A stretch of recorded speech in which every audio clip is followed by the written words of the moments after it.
Hi, everybody. I just wanted to give everybody a chance to get in here because there are only like 4 people at the top of the hour, maybe like 6 or 7 or something. I'm trying to read this chart here. But now there's a few more. We're up to 15, which is not a ton of students, oddly enough. But these are online lectures, so you could watch these whenever you want to. Someone here has missed you all weekend, and she wants to say hi. There you go, say hi. Yeah. Say hi. Yeah, this is what I'm dealing with. In the background is this thing chirping at me and meowing. Maya misses you, and so do I. It's been a long weekend, but we're all back, and we're ready for more chemistry.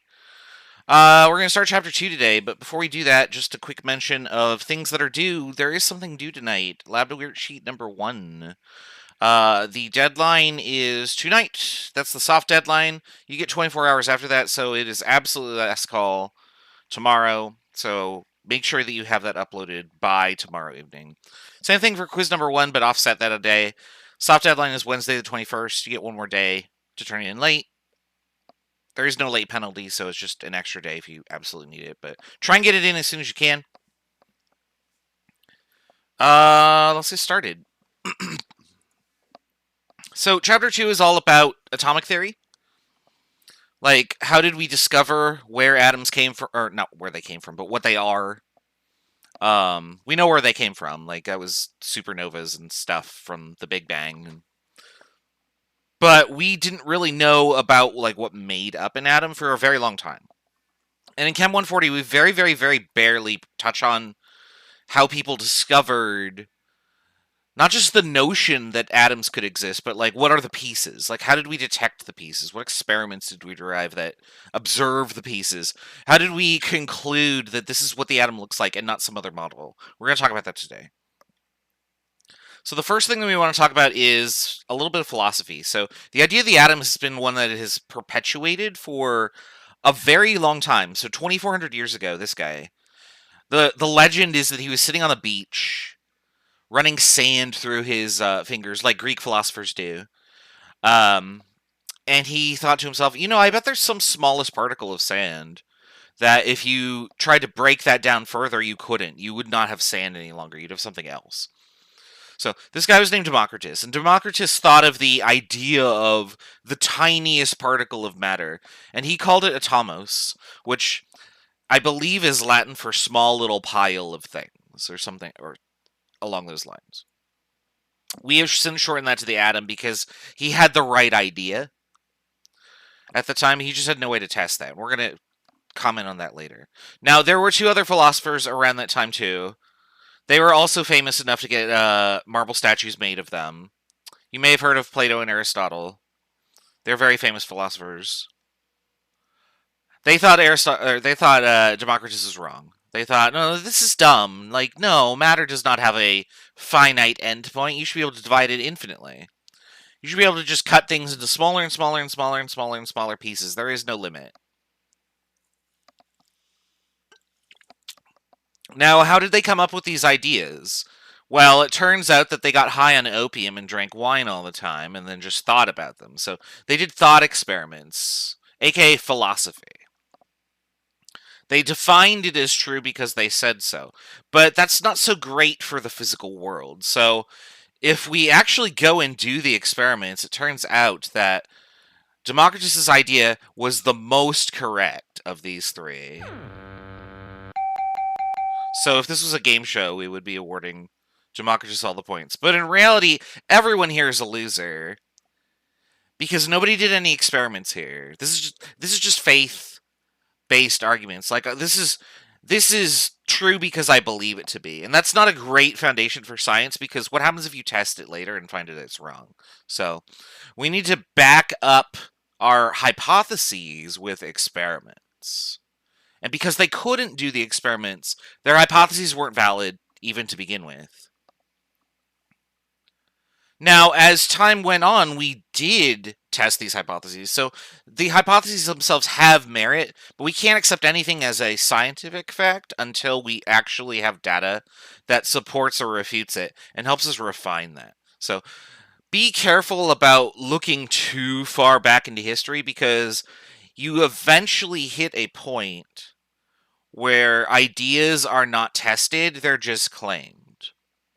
And we don't want just claims in science. We want to be able to back that stuff up with facts. Okay? So that's the difference between philosophy and science. Science is based on philosophy, but philosophy is sort of just like, we're going to define a bunch of things as true because we said so. And to some degree, you do need to do that. But we don't need to do that with matter, because we now have the tools to actually explore it. So we're going to fast forward like 1,800 years here. 2,000 years or so, actually.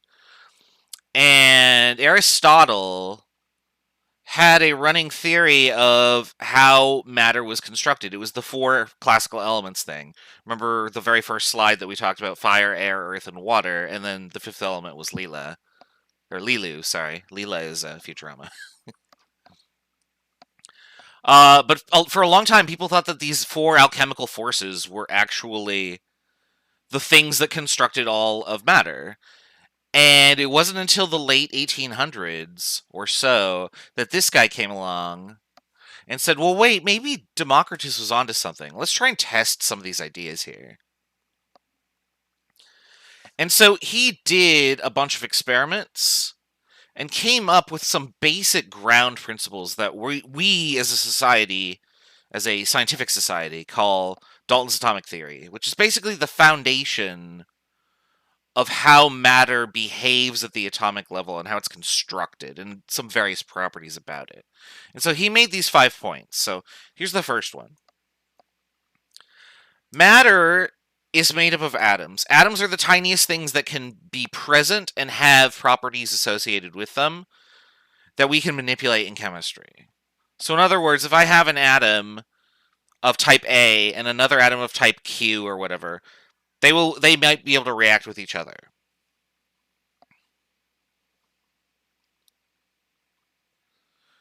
Now, secondly, if I consider all of the atoms in a given element, they're all identical in every single way. All copper atoms exactly identical. No changes between them.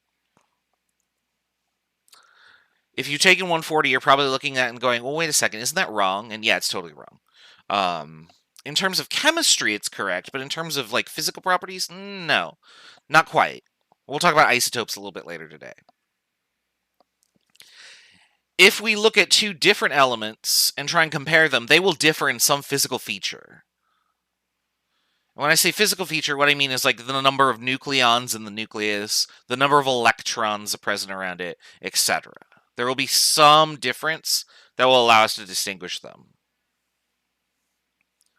When you put atoms together to make a compound, compounds will form, but they only form in whole number ratios. So you can't get something like this.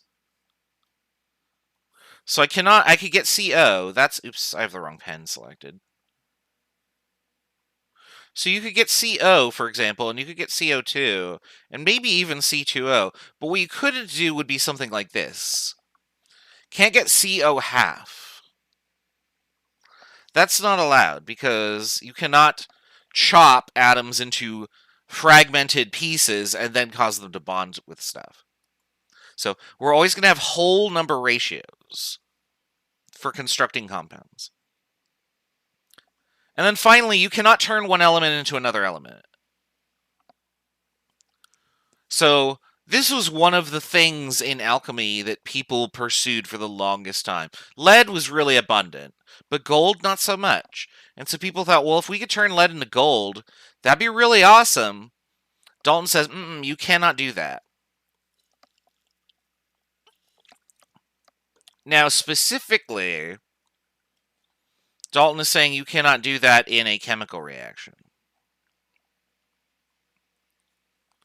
Turns out if you do a nuclear reaction, you totally can change lead into gold. Spoiler, it's expensive and not worth it.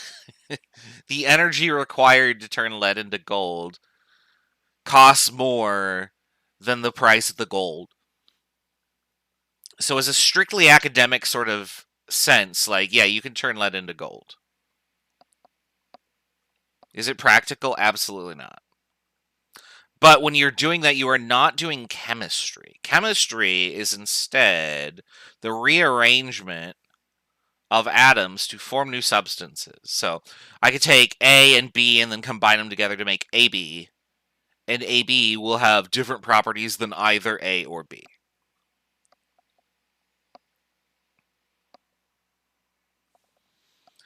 All right, so this is the basis of atomic theory. And what we started with from here was an attempt to try and figure out various properties about matter and maybe even categorize some formulas and stuff like this. So these ideas help us to sort of figure out what is going on when we observe interactions between matter. So for instance, if you put copper in a container with oxygen in it, it will eventually oxidize and turn black.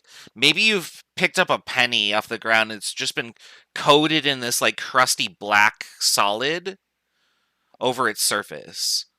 And so this is really common for older pennies that were entirely copper because there's more copper available for this to happen.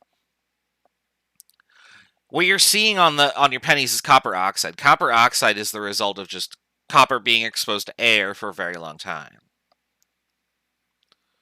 If you put copper in a container with just oxygen, eventually it will all turn into copper oxide, but there will be something left over.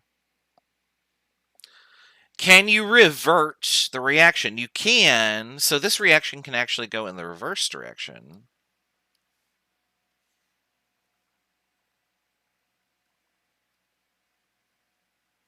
If you apply energy to it. And so what they being scientists at the time thought was, oh, well, that's interesting. I can revert this back to copper and oxygen. But can I apply the same energy and revert it back into something else? And what they discovered was, well, there's nothing to revert it to. So this didn't happen. We already had elemental substances to start with. So I could do this reaction. All I was doing in this reaction was transforming the matter that was shown, and I cannot just create or destroy matter, which is what I would be doing over here if I applied energy to it. Like, can I do something weird to it? Turns out there's nothing to do to it. All we can do is go in one direction or the other for a reaction. And so Dalton concluded that, okay, well, if elements are made of atomic matter, which is the simplest stuff, then, yeah, you can't break this down any further. At that point, you're not doing chemistry. Now, because the container is sealed and we're doing this reaction, you weigh it before and after, you always have the same amount of matter in there. So the conservation of mass is very critical in chemistry. We talked about that earlier, when we were talking about the Alka-Seltzer in the water. So all of our reactions are going to obey the conservation of mass, and the only way they can do that is if I am just simply rearranging atoms and not creating new ones.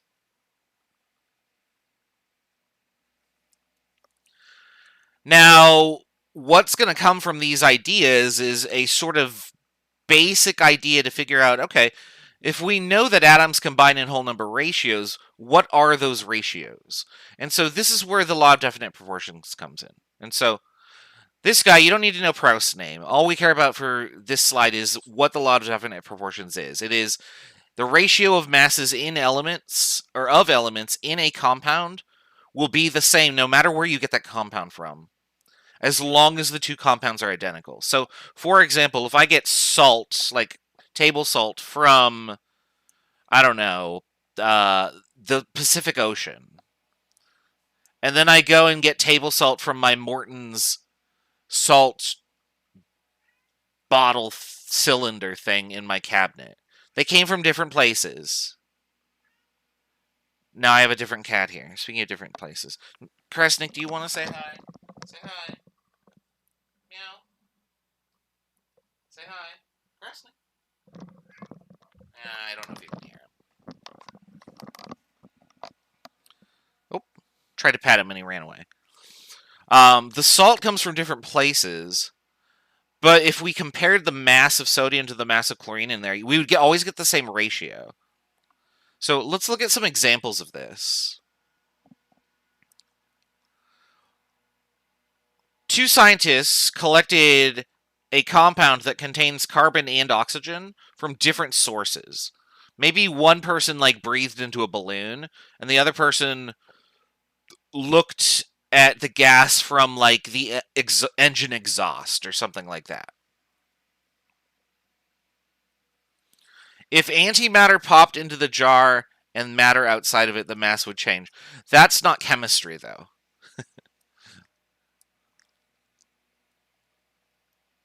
So, if we're doing chemistry, the law of conservation of mass is observed. But anything involving antimatter is not chemistry. That automatically becomes physics at that point. So what we're going to do is we're going to look at sample A, and we're going to calculate the ratio here. And then we're going to look at sample B, and we're going to calculate the ratio. I'm going to do the same ratio for both substances, but I'm going to do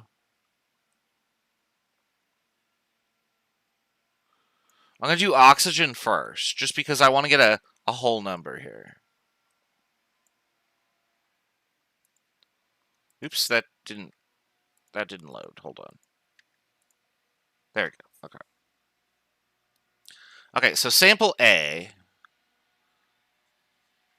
I'm going to calculate the mass of oxygen to the mass of carbon. I'm going to make a ratio out of it. I'm doing it this way so that I get a whole, or not a whole number, because I'm not going to get a whole number. I'm going to get a number greater than 1. It's easier to compare that to. So I have 1.55 grams of oxygen divided by 1.16 grams of carbon. And when I do the math here, the ratio I get is 1.33 grams oxygen to 1 gram of carbon. Now, what should happen here is that if sample B is the same as sample A, I will get this result at the end of the calculation. So let's check that. So we're going to do the same thing, massive oxygen to massive carbon. So that would be 3.33 divided by 2.50.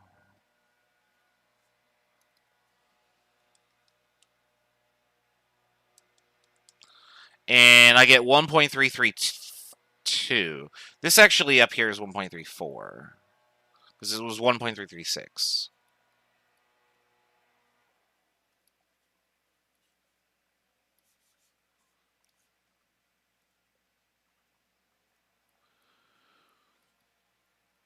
Now, with an experimental error, these are essentially the same number. So we would conclude that sample A and sample B must be the same substance. Now, that's a particularly useful technique because there are many different ways you can combine carbon and oxygen. For example, you could have CO or CO2, or even CO3 if we're talking about ions.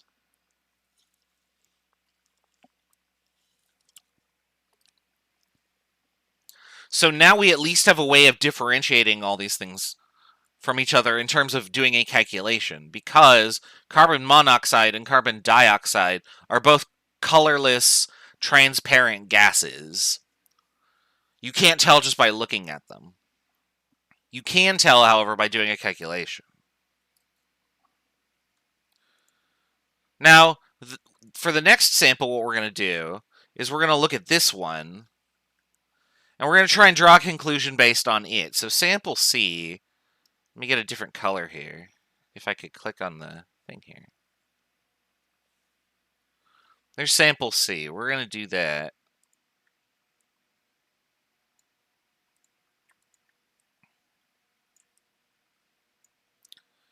And we're going to see if we can draw a conclusion about sample C here. And we're going to do the same thing. So this is 10.18 grams of oxygen. I don't know what happened to this 8. It's bugging me, though. And 3.82 grams of carbon. And when I do this calculation, I get 2.665. Well, 2.6649, which I'm going to round to 2.66. We get this. And this is a different number than those two up there. So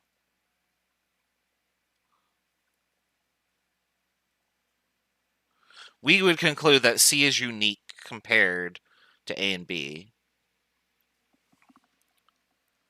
Now, there is something that you could possibly notice here, and that's this right here. These numbers appear to differ by some factor. So the top two compared to each other are identical, so you would say that the ratio is 1-to-1 for oxygen there. But what about the bottom two? How do they compare? Are they different by some common factor?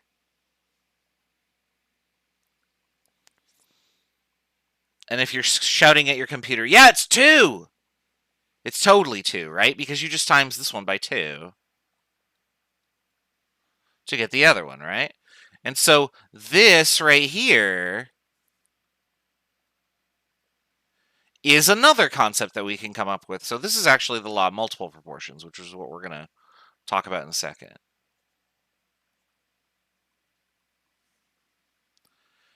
And the law of multiple proportions just says, okay, when I look at these ratios that you generate from the law of definite proportions, they're going to differ by some multiple, and that multiple is going to be a small whole number. So in other words, if I were to look at these two formulas and say, okay, this first one with the ratio of 1.34 to 1, we're going to call that CO. Then maybe the second one with a ratio of 2.66 to 1, we'll call it CO2, because there's twice as much oxygen. Now, you are sort of making an assumption here. All you can really tell is that there's some amount of carbon and some amount of oxygen, and in the second sample, or I should say sample C, there was twice as much oxygen. But at least we have narrowed it down to that point. So the point of doing these experiments, these very rudimentary experiments, by the way, is to try and conclude things about formulas. So here's that slide again for multiple proportions. When you look at those ratios that we compared here, and I'll circle them on the screen here. That's not the pen. That's the highlighter. Why isn't it working? There we go. So when I look at these ratios and compare them together, I will notice that I will get a small whole number out of that.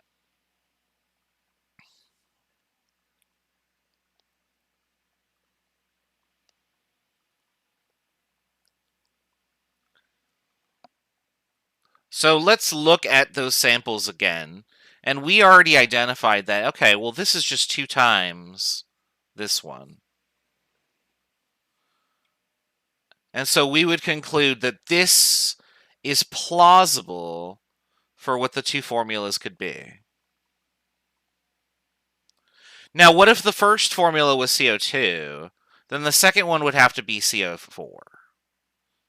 And we know today that there is no CO4 compound, but back then it's possible. In reality, what's actually happening is that you're getting this.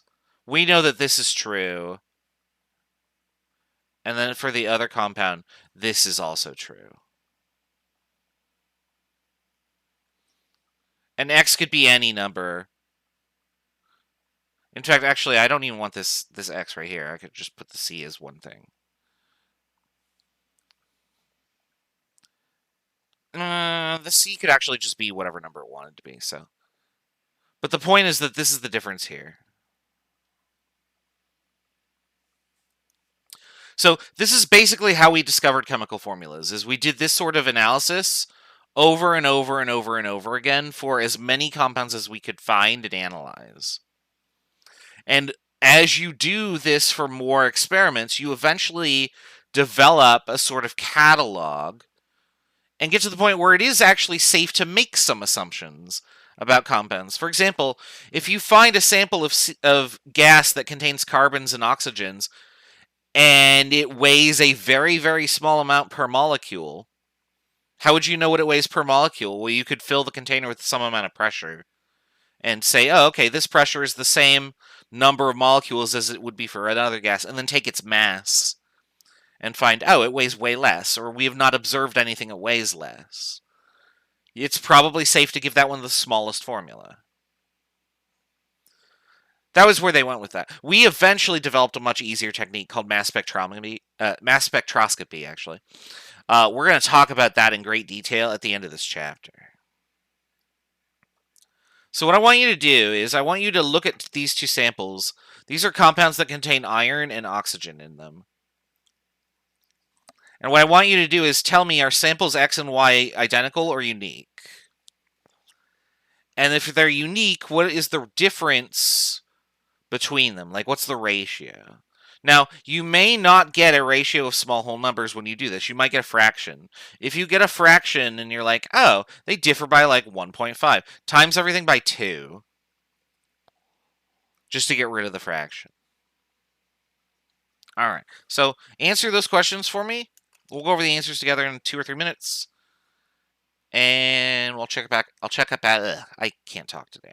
We will check back up with you then.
One more minute and we'll go over the answers here.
All right, let's look at this in the problem previewer.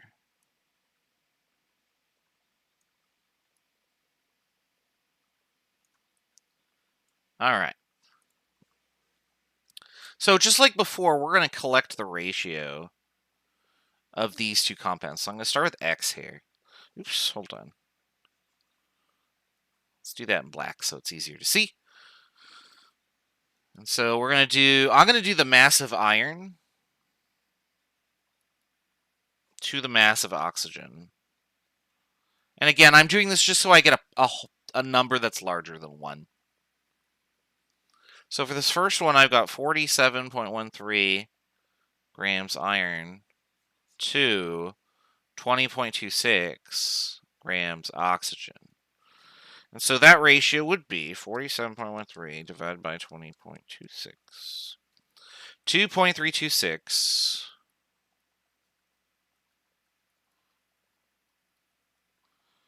That's the ratio of iron to 1 gram of oxygen. Now we're going to look at compound Y.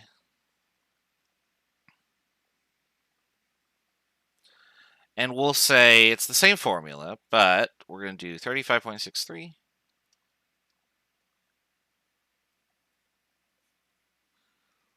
and 10.21.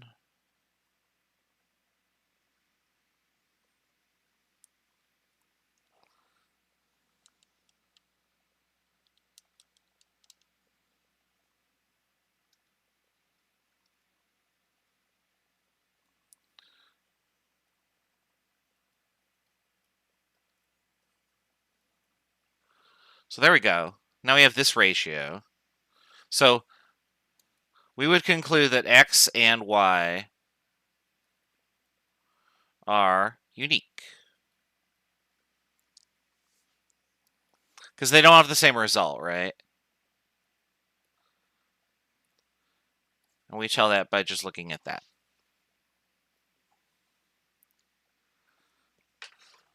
And then the next question that we have is, if they're different, what's the ratio of the difference between them? And so to do that, I would just divide like this.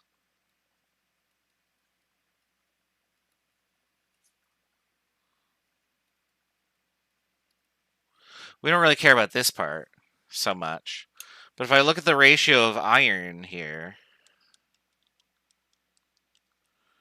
then I get a 1.5 times difference.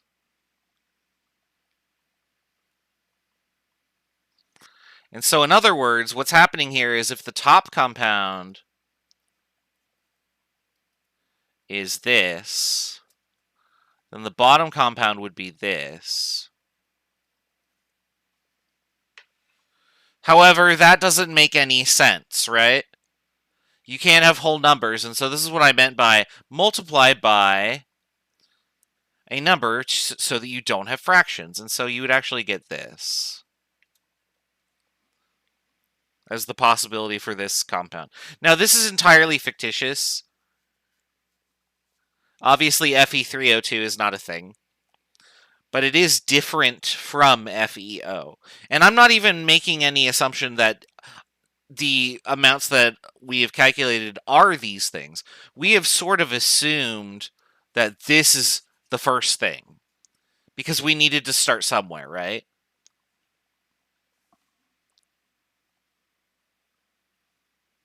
So if I change this formula, then this other formula would also change. But as you can see, this is the sort of gist that we're going for here is, oh, there's 1.5 times as much iron in compound Y as there is in compound X. And we can differentiate them using this strategy up here. Oh, they're unique. I didn't get the same number. Now I can figure out what the ratio is between them using the law of multiple proportions and then get information that way. So this is a possibility, but not necessarily the correct answer. How will we figure out what it actually is? We're going to do an empirical formula later on. All right, so when we get back, what we're going to do is, well, let me check real quick, because I thought it was break time. Oh, no, it's not break time. We're like 10 more minutes. All right. So the next thing that we're going to do, we're going to talk a little bit about atomic theory, and then we'll take a break. We're going to talk about how we figured out what these pieces of the atom were. And so I'm going to show you a bunch of videos today. And those videos are going to show just, like, I'm going to show you what a cathode ray tube is. So, like, where did the parts of the atom come from? Like, how did we observe what electrons were? Like, how do we know that it's the thing flying around? So we did a bunch of experiments. And so these experiments happened after, like, the late 1800s. Most of this was in the early 1900s. And it took a lot of thought experiments that we tried to translate into actual experimental stuff that was done. So the first major discovery was the electron. And so this guy, J.J. Thompson, had this device. It's called a cathode ray tube. And what a cathode ray tube is, I'll just show you the picture of it on the next screen here, is it's basically a tube that's got most of the air removed from it. Not completely. It's not a total vacuum, but it's definitely low pressure. And then we seal off the ends with plates that we connect to a high voltage current. So this is just any sort of battery. We connect to both ends.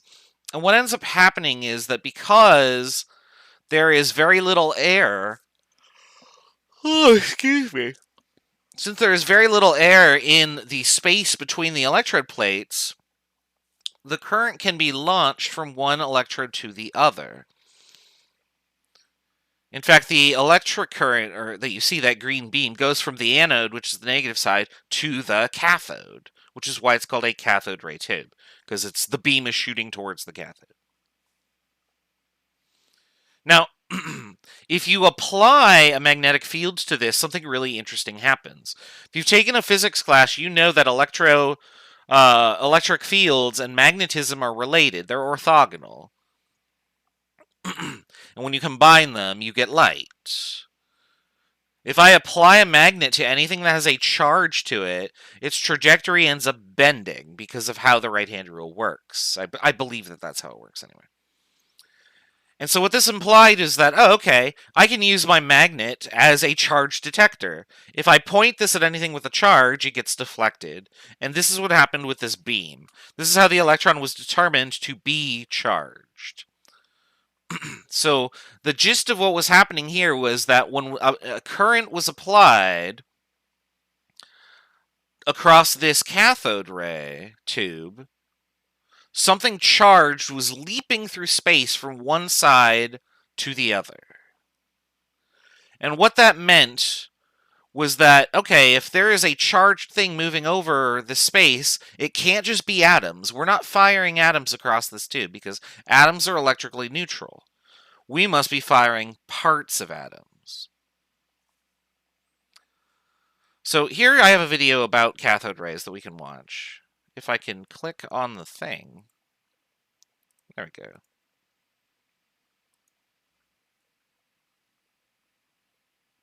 Okay. I gotta capture the video. Hold on.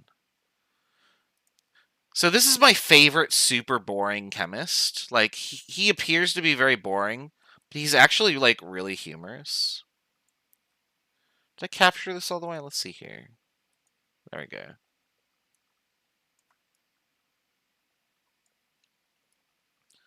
So we're going to show the cathode ray tube in action here. And he actually speaks, so I will let him do that. Straight a Crookes tube, a cathode ray tube. We need a high voltage power source, such as this one. We need the Crookes tube, which has a metal cathode, a metal anode, a screen that has been coated with a phosphorescent material that gives off light when struck by electrons, and a bar magnet. As we turn on the screen, we notice that electrons are emitted from the cathode, and as they strike the fluorescent screen, we're able to see the cathode ray. I'm actually sitting here thinking, I'm like, wait a second, why are electrons emitted from the cathode? They don't come from the cathode, they go towards it. So that might actually be a mistake in the lecture. In his lecture, not mine. So electrons come from the anode because electrons are negatively charged, and they travel towards the cathode, which is positively charged. You're going to learn that in 163, so don't worry about that too much, but I think that this video might be mistaken. This stream of electrons illuminated. We can use a magnet to show the deflection of that stream. Here we can see the electrons being deflected by the magnet. The cathode ray moves upward. If we reverse the magnet, we would predict that the beam would be deflected in the opposite direction. And we observe that the beam is deflected downward. And there you go. So what we've learned from the cathode ray experiment is that something in this tube is charged. And we know that because it is being deflected by this magnet. And that thing that we are shooting across here must be part of an atom. It cannot be the entire atom itself because, again, atoms are neutral. Atoms do not carry a net charge on their own. Okay, so now that we know that the electron exists, we can do other experiments to try and quantify it somehow. Why is only the right side being affected by the magnet? So the electrons are being emitted from the left side. And so from the source, they are fired out. And it's hard to alter their trajectory instantly in that tiny time frame. So, like, if I go, I'll have to draw it. Let me go back to the previous slide here. So the electrons in that image were going in this direction. And so if I apply the bending here, they will start to bend, but they won't deviate until they get to the other side. And this is where you would see it. So they're actually being bent all over the place, and it doesn't matter where you put the electrons. It's just that because this is the origin, and this is the exit, they bend from origin to exit.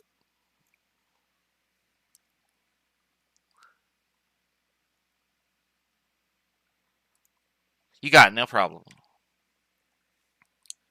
So the next step that we were going to do in 1909 here, this is known as Milliken's oil drop experiment. And the whole point of this experiment was to try and figure out, okay, we know electrons exist. Can I, like, stick electrons on something and maybe quantify their charge? And so here's what Milliken proposed. He said, okay, I'm going to use oil. Because I can get oil to be, like, really fine droplets that are small. And if I can collect an electron on my oil droplet by just scattering electrons randomly and maybe one hits it, I can do the following test. My electron will be attached to an oil particle, and that oil particle will want to fall because it's attracted by gravity, right? The mass of the particle times gravity would be equal to the force applied to it, which would cause it to accelerate in the downward direction. Everything falls down. That's all that statement is saying. But what if I put an electric plate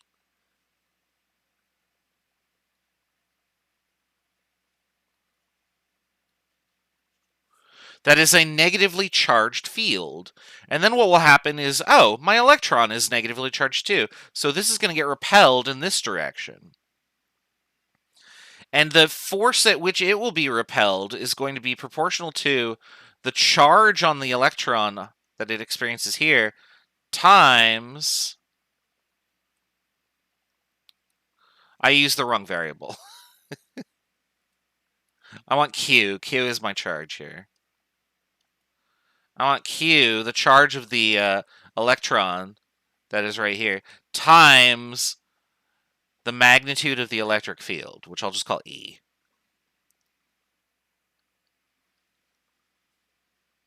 We'll just write that down here.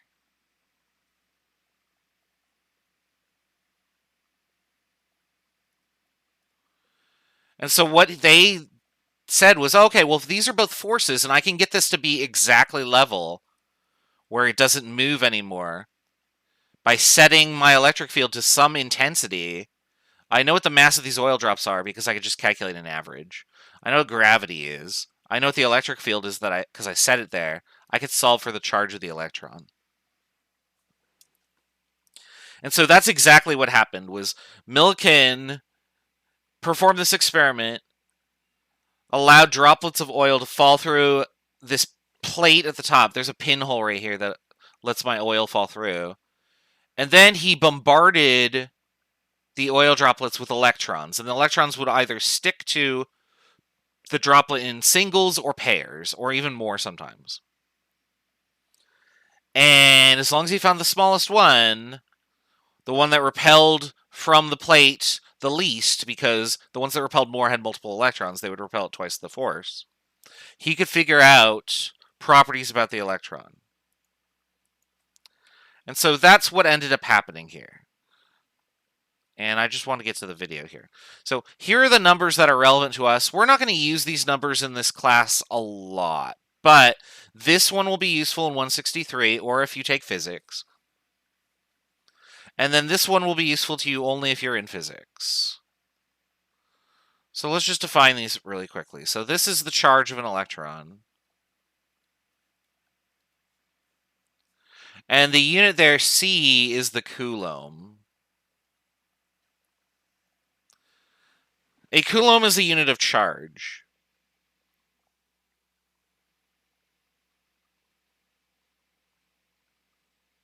And then down there, the second one is the mass of the electron, which all that really tells you is, wow, electrons are really, really freaking tiny.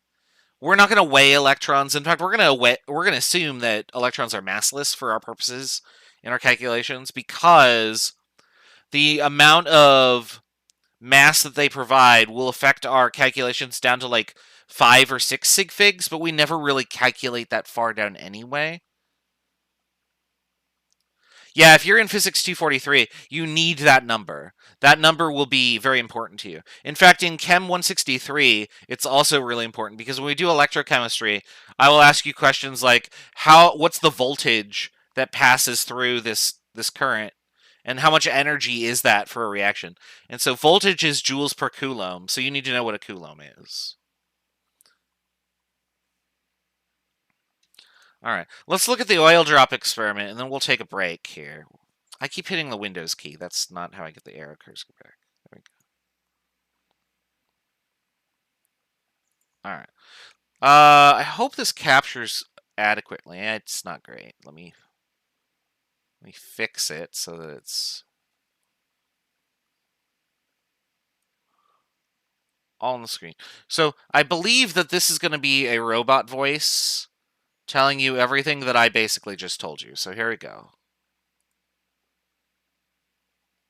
In a series of experiments carried out between 1908 and 1917, R.A. Milliken succeeded in measuring the charge of the electron with great precision.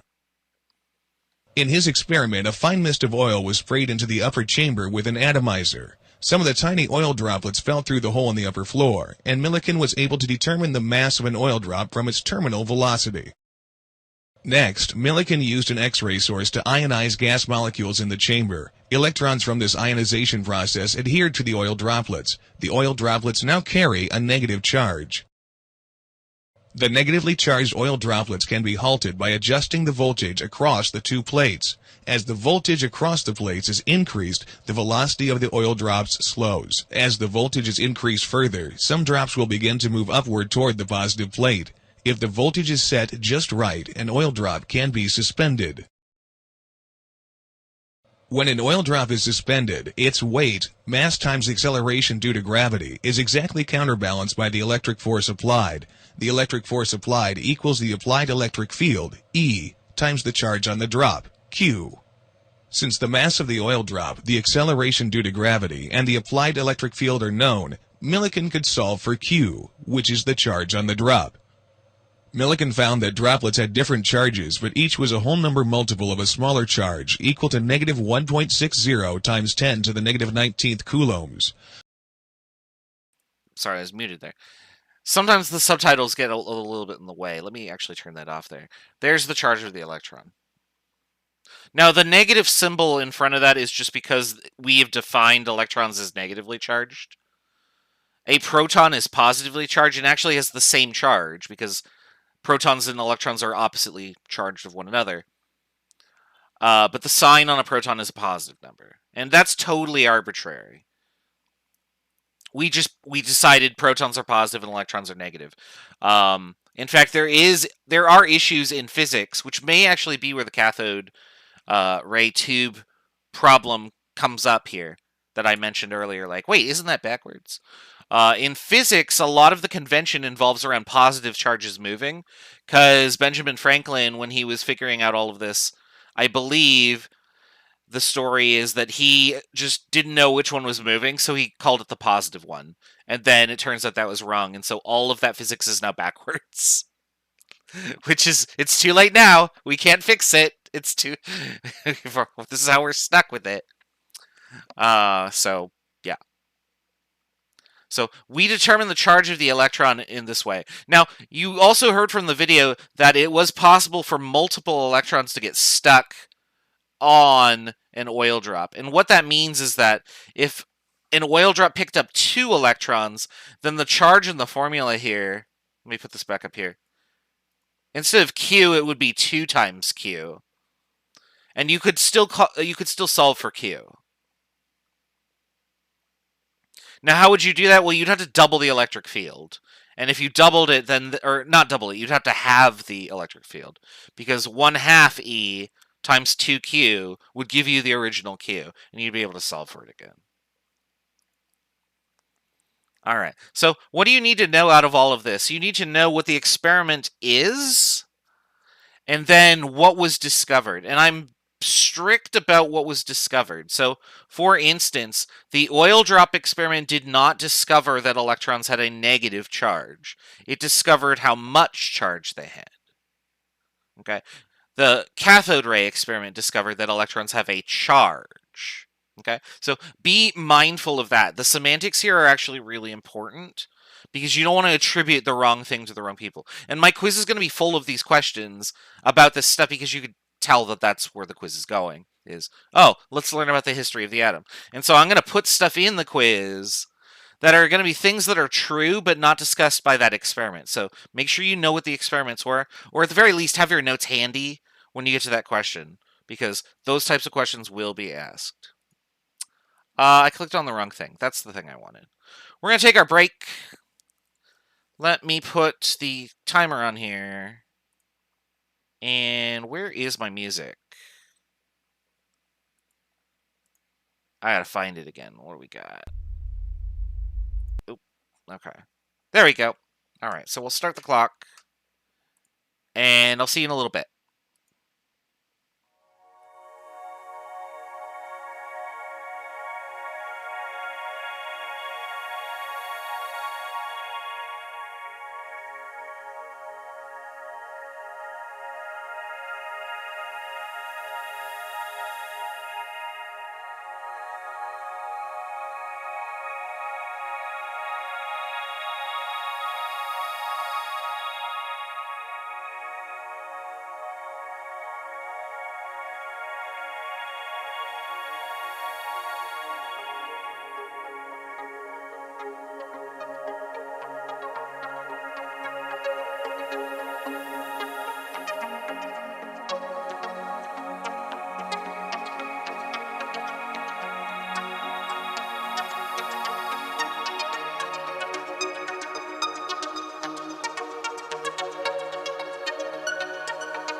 Alright, we're back. So what do we got going on here? Next we have... So we figured out a lot about electrons here. But what we haven't really figured out much about is where the positive part is, right? So we got the negative part down. But what about the rest of the atom? Are these electrons just sort of like flying around in a soupy sea of positive, or are they solid spheres that just have like negatives that roll around on the top, or what's the deal here? So people came up with various models for this. So the first one was Thompson's plum pudding model. Thompson is the same guy that did the cathode ray tube experiment. This could not be more wrong of a model, but it's a model, so it's something that we can test. So the thought was that electrons were these things that floated around in this sphere of positive charge that came from the ether or something like that, and that the sphere itself was not a solid entity, it was just charge. It just existed there. The electrons were the solid things, and they buzzed around. Now, it's called plum pudding because what plum pudding is it's actually more akin to, like, raisins in oatmeal. If you've ever had oatmeal with raisins in it, the raisins would be the electrons, and then the oatmeal itself would be the pudding part, or the positive charge. So, yeah, this is totally bogus, it turns out. Now, another model was proposed in 1903. This is the Nagaoka model, where, okay, I have a solid sphere of positive charge that is associated with some sort of matter. And going around that, kind of like the rings of Saturn, is a band or ring of electrons. Now, that's a better approximation of what's going on, but there are issues with this one too. For example, if the electrons repel each other because they have opposite charges, they wouldn't stick to a ring. They would occupy all three dimensions because they wouldn't just push each other apart in a two-dimensional plane when up and down exist, right? Those are also perfectly valid directions. So what was needed here was some sort of experiment that would separate these two things from another and eliminate one or possibly both of them. And spoiler alert, we eliminated both possibilities. So This is where Rutherford came in. Rutherford came in and did the following experiment. So we're going to go to this really quickly. And we're going to draw our prediction here. All right. So here's prediction 1.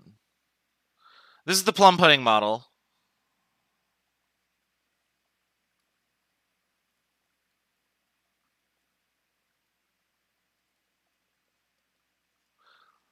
Where we thought that the center of the atom, which has electrons in it, boop, boop, boop, we'll just put them here and there. So this is not solid, and stuff should be able to pass right through. So matter should be able to go straight through.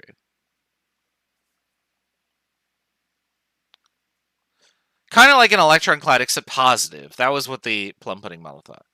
Then we're going to look at the Nagaoka model, which has the solid center that was positively charged here. And then there's the ring that went around it. And the ring is kind of in an arbitrary direction. That's okay. But the point here is that if I shot matter at this, it would get deflected because it's a solid object.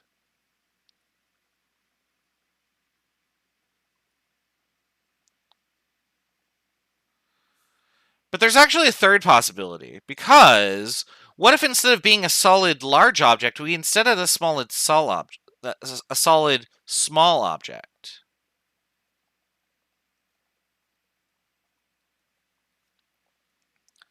And then going around that, we would just have the region in space, which is the electron cloud.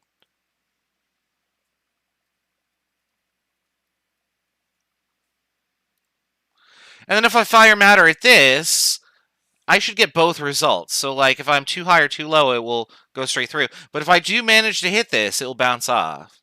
So what we're saying here is that in case 1, I should only see impacts over here. Everything goes through. Nothing gets deflected in any direction. In case 2, I should only see stuff in areas that stuff would deflect in. So it could deflect in either direction. So I won't see anything over on this side. But in case 3, I should be able to see both things that go through and stuff that deflects in other directions.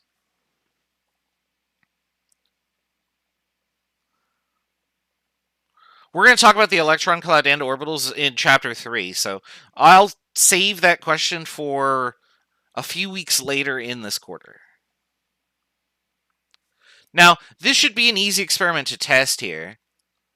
All I need is a screen that detects when matter hits it, and matter small enough to pass through these tiny, tiny atoms that I'm working with. Well, you can do that with alpha particles, and so that's what Rutherford did. And so here's his experimental setup. What Rutherford did was he trapped a source of alpha particles in a lead box. And he put an opening over the end so that the particles could basically only beam out in one direction. He pointed that at the thinnest slice of gold foil that he could acquire. And that means that it would be so thin that there would be very few layers of atoms that the beam would have to pass through. Now, obviously, you can't get it to be monatomic. But if there are few layers, then we have the highest probability of seeing something pass through. And it turns out that even though the gold foil is very, very, very thin, excuse me, there are a lot of opportunities regardless for our atoms to strike it, because something that's very thin still has like hundreds of thousands of atoms, at least. Our particles still mostly went straight through. So, right on through. And you hit the detector most of the time right here. But what was also observed is that small quantities of particles hit in other directions. And so we eliminate choice 1 from our diagram over here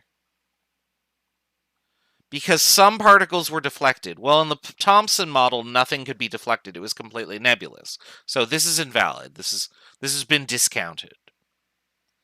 In example 2, nothing passed through. But as you can see, most of the beam passed through. So example 2, or model 2, is discounted as well. The only model that is held up is this model, where we have a tiny solid nucleus and a large electron cloud. And that model still persists today. And so this is what we observed. Now, I have a video of this one too that I am going to show. And this one gets copyright struck every time because this is actually a very famous channel called Backstage Science, but this video is just too good. That's the wrong capture. There we go.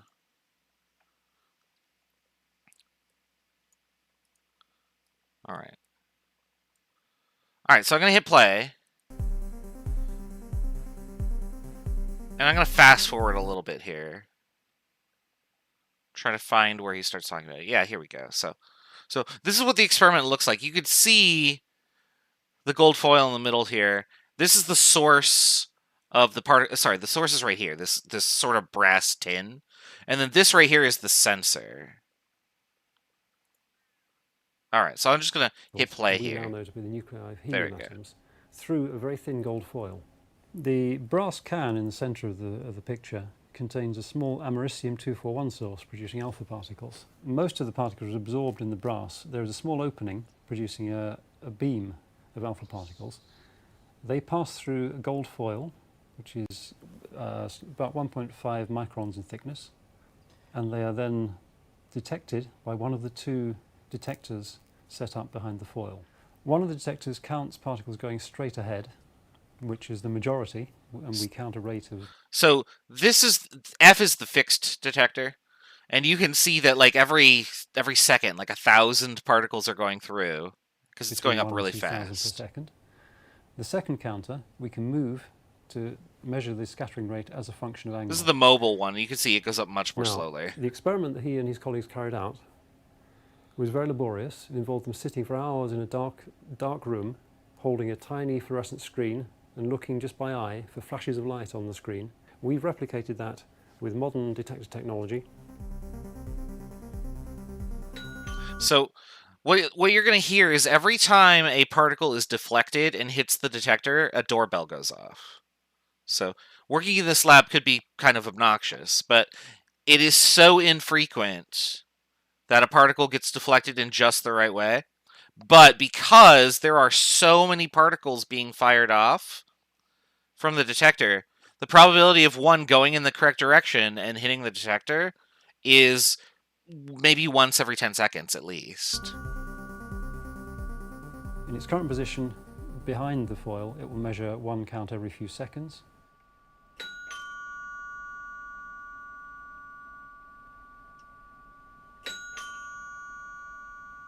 As Rutherford deduced, most of the gold atom's empty space, so the alpha particle just goes straight through, doesn't see anything, and goes through in a straight line. Occasionally, one of the particles will come close enough to the nucleus of the gold atom that it will be deflected by the electric field from the positive nucleus.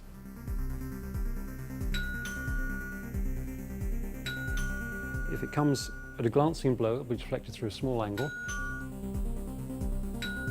If it hits it head on, it'll just bounce straight back. And you get the point, right? Ding dong. So this is how the identity of the nucleus was predicted. Is that the experiment that was done in Rutherford's lab, basically no other idea that was conceived could match up with what the observations were as made.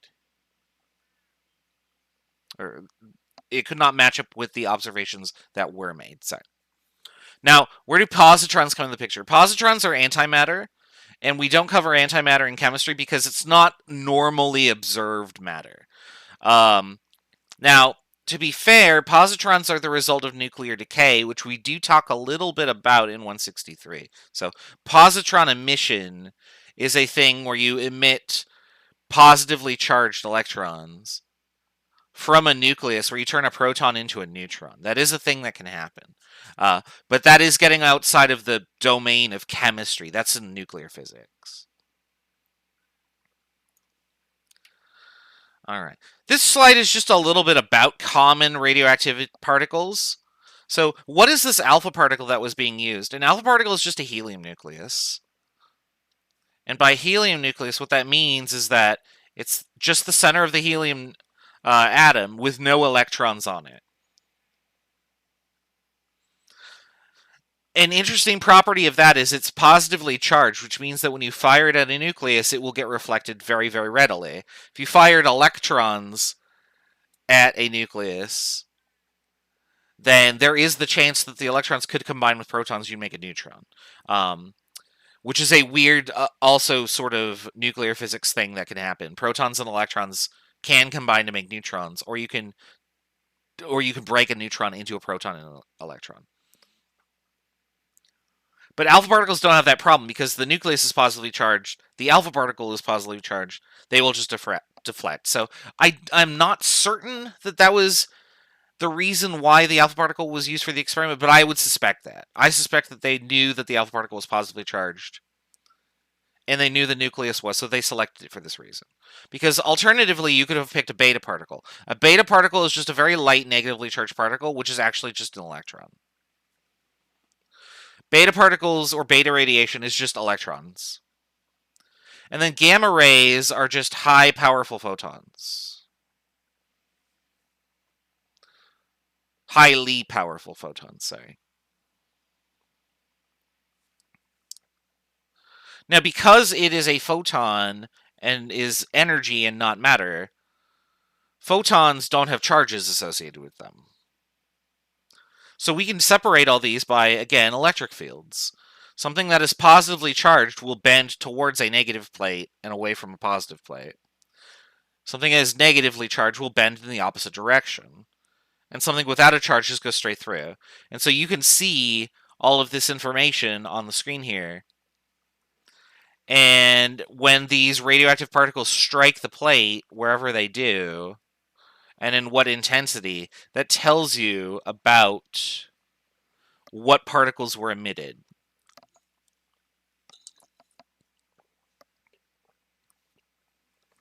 You'll notice that the beta ray is deflected farther than the alpha ray.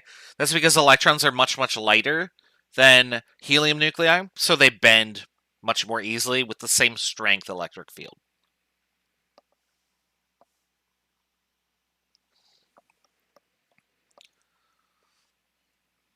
All right, so that's the history and the fundamentals of how we discovered the parts of the atom. Putting it all together, here's what we discovered. There is a small, solid center in an atom. It's called a nucleus.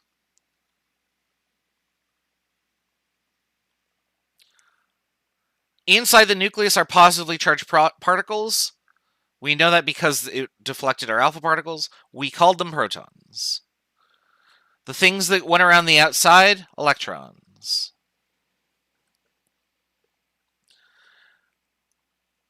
Now, the electron cloud is very, very large because most of the particles went straight through when we fired them in the Rutherford experiment. So we concluded that atoms are mostly empty space. 99.99999% or so. By extension, you and all the matter around you, almost completely empty space. Why is lead radioactively insulatory? It is not. It is just dense. It is dense enough to have the highest probability of intercepting stuff, and so we use lead for that purpose. So it's no better than any other material in terms of like per atom, but because lead is so dense,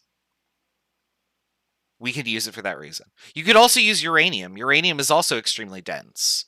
However, uranium is also radioactive, so it would not really be very good to shield yourself from radiation with something that emits radiation. So, lead, however, is quite stable and is very, very, very, very good at absorbing it just by the fact that there is so much of it crammed into a small space.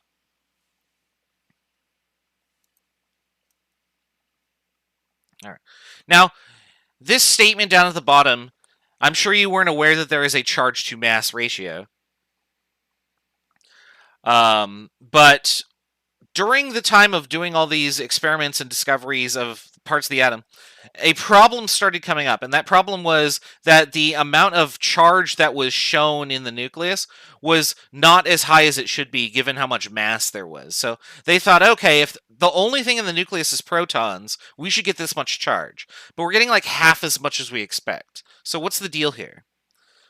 And the conclusion was, okay, there must be something else in the nucleus that is matter, but doesn't have a charge. And so that's where the neutron comes in. Would gold or tungsten be a better radiation insulator than lead? Gold would probably not be better for two reasons. One, it's not as dense. Like if you lift a gold ingot and a lead ingot, the lead one's heavier because it's got more matter in it. So gold would be less effective that way. And then secondly, gold is more expensive. So to make an insulator out of gold would be cost prohibitive. Same thing for tungsten, but tungsten is not as expensive by like a lot, actually. Here's where isotopes came in. So isotopes are just different atoms with the same chemical identity because they have the same number of protons and electrons, but they have different masses because there's this extra thing in here that doesn't have a charge, but is just contributing mass. And that's the neutron. Now, the first person to notice this, I want to say, was Marie Curie. She was probably doing experiments with radium because that was her big thing, was she worked with radium. And all of the experiments would be done with samples of radium, but there were different isotopes within that, and so different results were being acquired based on what isotope was emitting or so on. I don't actually know the physics behind this specific experiment, but suffice it to say that during these experiments, Marie Curie observed, oh, there's another subatomic particle here at work. And so later on, after Marie Curie, because Marie Curie was in like the 1910s, 1915 or so, later on in 1932, this guy, James Chadwick, discovered the neutron. The neutron is very similar to the proton in terms of mass, but the only difference that it has, and it's a very fundamental difference, there's no charge associated with the neutron. So what this meant was that, oh, if I put a bunch of neutrons in an atom, all I'm doing is changing its weight. I am not changing its chemical properties. Chemical properties being how many protons and electrons are there, because that's what's going to govern our chemistry later. And so this leads to the notion of isotopes. Two atoms become isotopes of one another if they have the same number of protons, but different numbers of neutrons.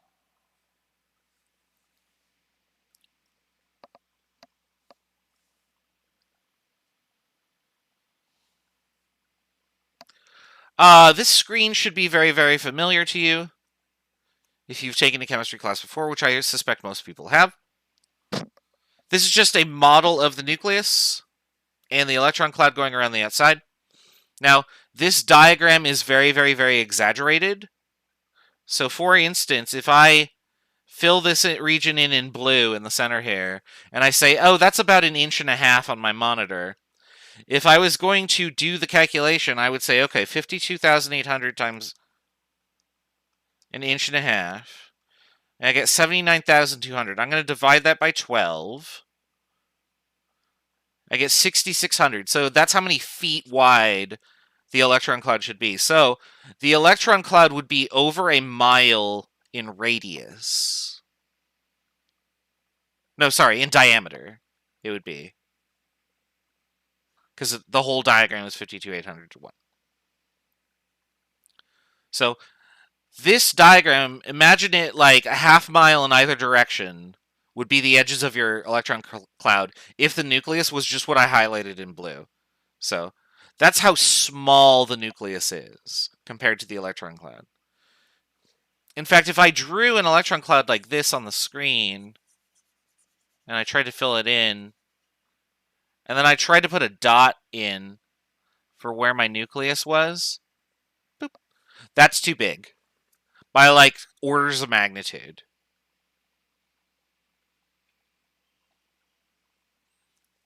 So atoms are incredibly small, and the amount of matter within them is also incredibly small still. So just something to think about.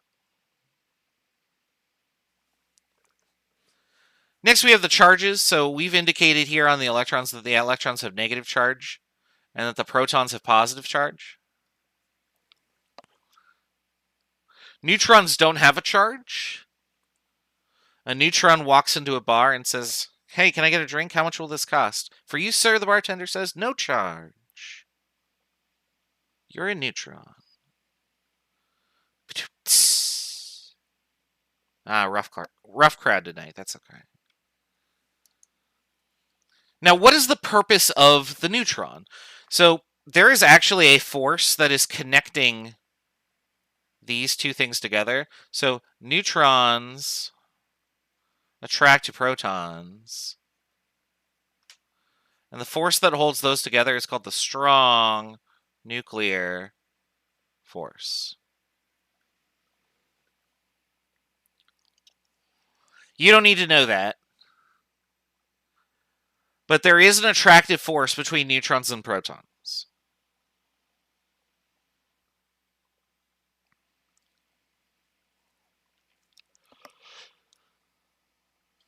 Now, if neutrons were not present, there would be an issue, because all of the protons in the nucleus are repelling each other. They have the same charge.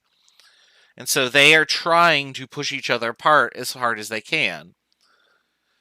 But the neutrons in the nucleus are holding them together, and they are quite effective at doing that, though you do tend to need more and more and more neutrons as atoms get bigger and bigger and bigger. And so what the end result of that is that eventually the nucleus just gets too big. There are too many protons for everything to stick together, and the result is that you don't get a stable nucleus anymore. And so this happens if you look at the periodic table. 4 elements past uranium, you start to get atoms that are just too big, and they decay faster and faster and faster and faster and faster. So a lot of this fundamental stuff goes into nuclear activity, and I would encourage you to definitely look up some of the information about how nuclear decay happens, or take 163, because we cover it then if we have time.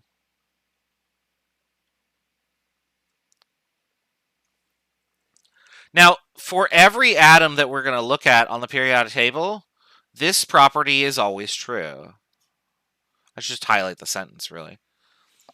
Atoms are always electrically neutral. By definition, an atom has the same number of protons and electrons. Now, you can change the number of electrons very easily. You cannot change the number of protons as easily. So, if we were to modify electrons by, say, I don't know, getting rid of this one, just bonk, there it goes. What I would have is something called an ion. Ions have different numbers of electrons than protons. And that can either be more or fewer depending on which ion is formed.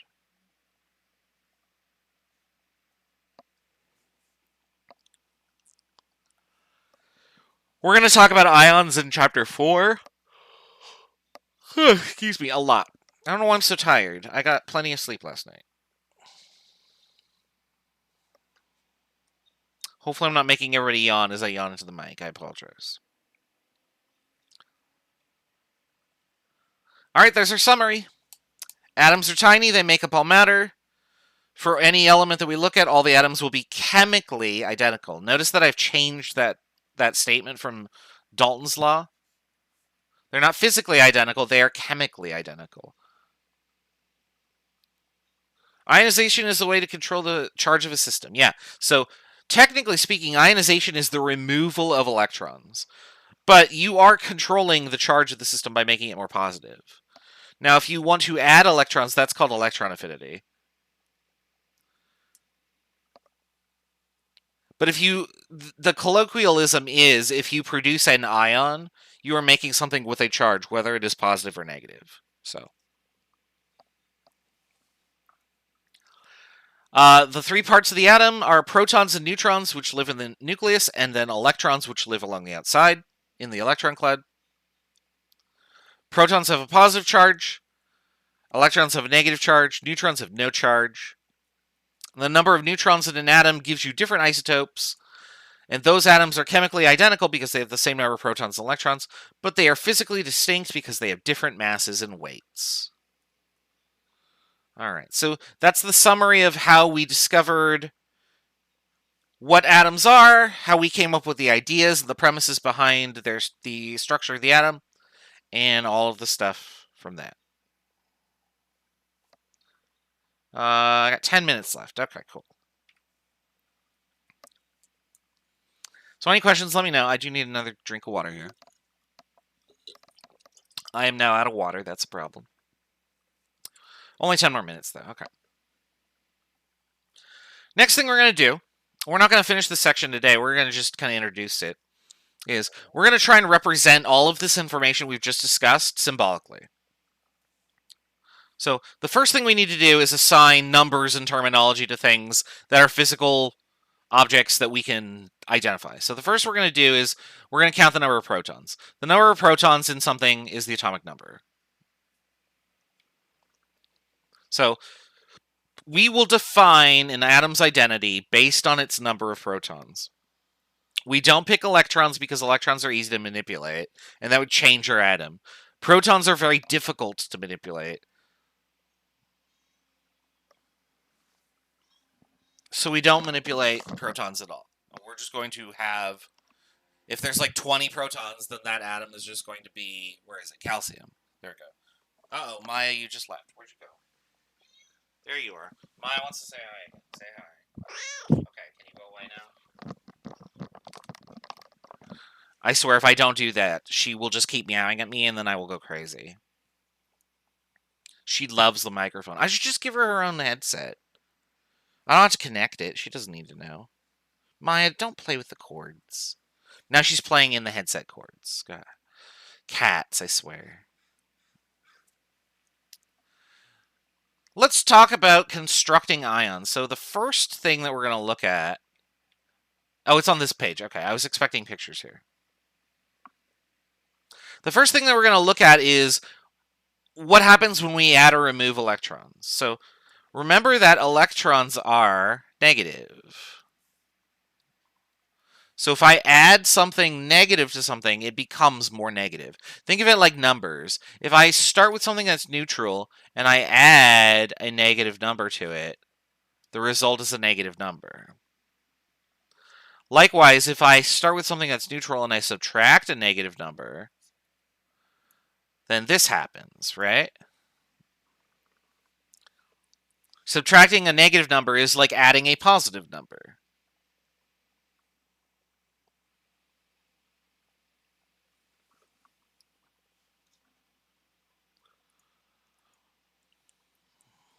So what we're going to do is we're going to define some protons and electron combinations based on how those numbers change. So the first one is, okay, I'm going to add electrons to something. We're going to call that an anion.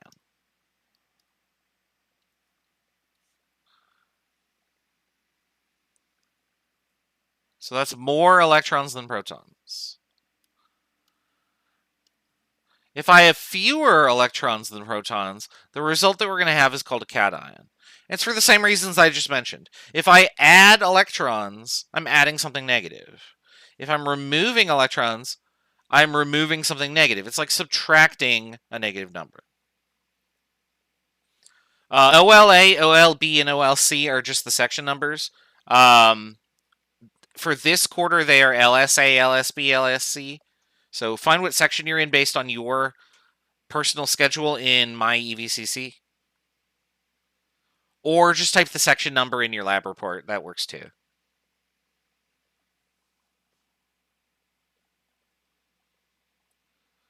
So on the screen, here's an example of what happens with sodium if I remove an electron from it.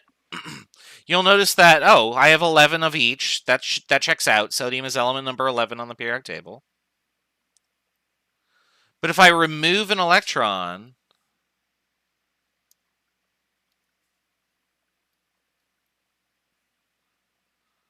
then I will have one fewer over here, and the resulting charge that I will have is positive. Ha, I get the joke, but no, we could actually have a section LSD, and then I bet everybody would sign up for it.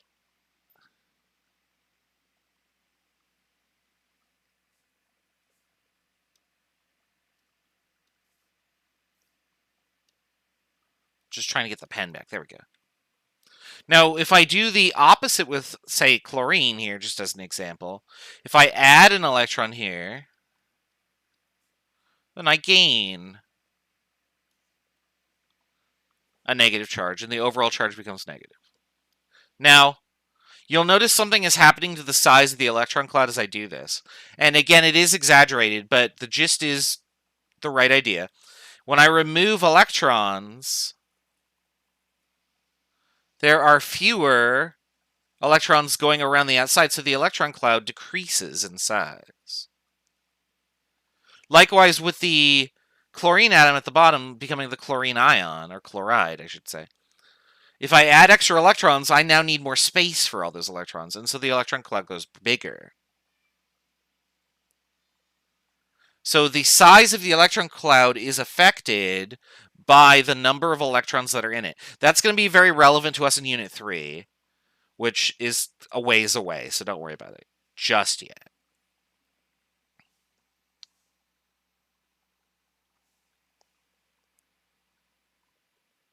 All right. How do we form ions? Usually, elements will form ions very, very, very, very readily and already exist like that. For instance, if you eat a banana, you are eating this form of potassium, K+. You are not eating this one, which is just K metal. Potassium metal, as we saw earlier on in the quarter when we dropped it in water, explodes. Now, bananas are part water. That does not mean that when you eat a banana, the potassium contacts that water and then explodes in your face. Like, that is not what happens. That potassium has already become an ion, and in fact, it has been an ion for probably a very, very, very long time.